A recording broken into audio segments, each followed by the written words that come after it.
पुराना किला दिल्ली के बीचों बीच खड़ा ये सिर्फ ईंट और पत्थर का कोई साधारण ढांचा नहीं है। सच कहूं तो ये मानव इतिहास का एक बहुत ही विशाल टाइम कैप्सूल है। आज के इस खास विश्लेषण में चलिए सीधा इसके अंदर चलते हैं और देखते हैं कि इसके अंदर क्या क्या छिपा है।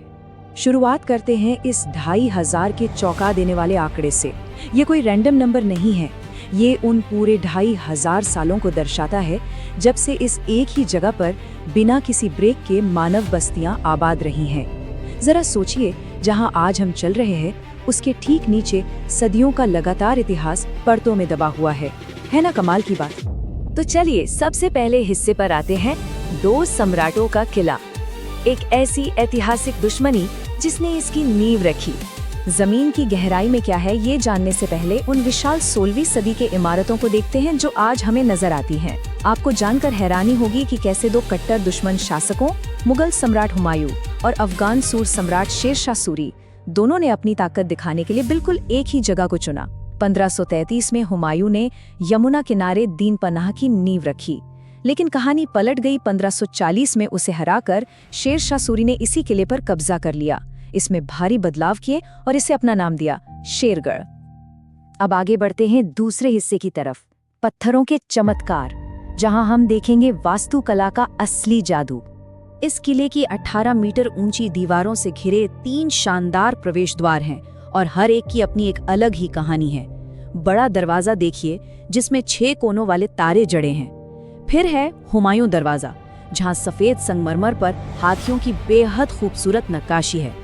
और सबसे दिलचस्प है तलाकी दरवाजा, जहां लियोग्रिफ यानी आधे शेर और आधे इंसान जैसी रहस्यमयी आकृतियां बनी हैं। ये कोई आम दरवाजे नहीं हैं, ये मुस्लिम, राजपूत और हिंदू वास्तुकला का एक बेहतरीन इंडो इस्लामिक संगम है। दरवाजों से अंदर जाने पर आपको दिखेगा शेर मंडल, लाल बलुआ पत्थर से बनी ये 2 मंजिला 8 कोनों वाली खूबसूरत इमारत। असल में इसे बनाने का आइडिया सबसे पहले सम्राट बाबर का था, लेकिन बाद में हुमायूं ने इसे अपनी पर्सनल लाइब्रेरी और तारों का अध्ययन करने के लिए एक वेधशाला यानी ऑब्जर्वेटरी बना लिया। लेकिन यहाँ इतिहास का एक बहुत ही अजीब और दुखद मोड़ आता है। सालों की मेहनत के बाद हुमायूं ने शेर शाह सूरी के वंशजों से अपना किला वापस तो जीत लिया, लेकिन 1556 में अपनी ही उस प्यारी लाइब्रेरी की खड़ी सीढ़ियों से उतरते वक्त वो अपने ही कपड़ों में उलझकर गिर पड़ा और वही उसकी मौत का कारण बन गया। किस्मत का खेल देखिए। अब आते हैं अपने तीसरे हिस्से पर, इंद्रप्रस्थ का मिथक। क्या ये सच में पांडवों का किला था? एक सवाल उठता है कि आखिर इन मध्यकालीन सम्राटों ने यमुना किनारे इसी खास टीले को ही क्यों चुना? इसका जवाब सदियों से चली आ रही लोकल कहानियों में है। लोग हमेशा से इस टीले को पांडवों का किला बुलाते आए हैं और ये कोई छोटी मोटी मान्यता नहीं है। इसे सीधा महाभारत की पौराणिक राजधानी इंद्रप्रस्थ माना जाता है। ये बात इतनी असरदार थी कि मुगलों ने और यहाँ तक कि 20वीं सदी में ब्रिटिश आर्किटेक्ट एडविन लुटियंस ने भी अपनी सत्ता को प्रभावशाली और प्राचीन दिखाने के लिए इसी जगह के ऐतिहासिक महत्व का इस्तेमाल किया। चलिए अब इस विश्लेषण के चौथे हिस्से में चलते हैं।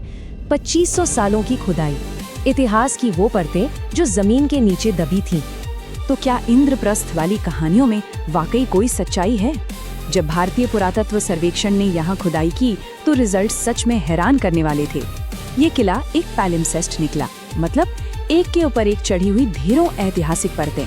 पूर्व मौर्य काल से लेकर मौर्य, शुंग, कुषाण, गुप्त, राजपूत और सीधे मुगल काल तक बिना किसी भी गैप के लगातार 9 सांस्कृतिक परतें यहाँ मिली हैं।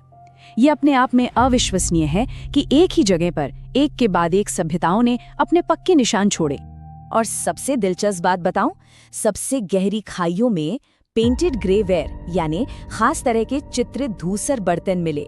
ये इसलिए इतना अहम है क्योंकि इतिहासकार इन बर्तनों को उसी शुरुआती लौह युग का मानते हैं जिसका समय महाभारत काल से मैच करता है। मतलब जो मान्यताएं सदियों से बस कहानियों में थी, उनके कुछ बहुत ही ठोस पुरातात्विक सबूत सच में इसी जमीन के नीचे मौजूद थे। अब हम पहुंच गए हैं अपने आखिरी हिस्से पर, एक आधुनिक शरण स्थली। कैसे इस किले की भूमिका पूरी तरह से बदल गई। 20वीं सदी में आते आते ये प्राचीन किला एक नजरबंदी कैंप में बदल चुका था। द्वितीय विश्व युद्ध के टाइम पर ब्रिटिश प्रशासन ने इन ऊंची पत्थर की दीवारों का इस्तेमाल 2000 से ज्यादा जापानी नागरिकों को बंदी बनाकर रखने के लिए किया। कैनवास के तंबुओं में दिल्ली की वो झुलसाने वाली गर्मी और कंपा देने वाली ठंड, उन लोगों ने यहाँ बेहद भयानक और कठोर हालात का सामना किया था। और फिर आया 1947। भारत के विभाजन के उस खौफनाक दौर में इस किले ने एक बहुत बड़ा मानवीय काम किया। सांप्रदायिक हिंसा से बचकर भाग रहे लगभग 1.5 लाख मुस्लिम शरणार्थियों के लिए यही पुराना किला एक सुरक्षित पनाहगाह बना। जिन दीवारों ने कभी युद्ध देखे थे, उसी प्राचीन प्राचीर ने उस नाजुक वक्त में अनगिनत लोगों की जानें बचाईं। आज के समय में इतिहास के इस मल्टी लेयर टाइम कैप्सूल को बहुत संभाल कर रखा गया है। ये अब एक ओपन एयर म्यूजियम है, जहां आप खुद जाकर खुदाई की उन खाइयों में इतिहास को साक्षात देख सकते हैं। साथ ही ये लेजर शो और थिएटर के लिए एक शानदार कल्चरल हब भी है और जब्त की गई राष्ट्रीय पुरावस्तुओं का घर भी। सब कुछ एक ही जगह पर सिमटा हुआ है। इतिहास का ये इतना घना रिकॉर्ड हमें एक बहुत ही गहरे सवाल पर सोचने को मजबूर कर देता है।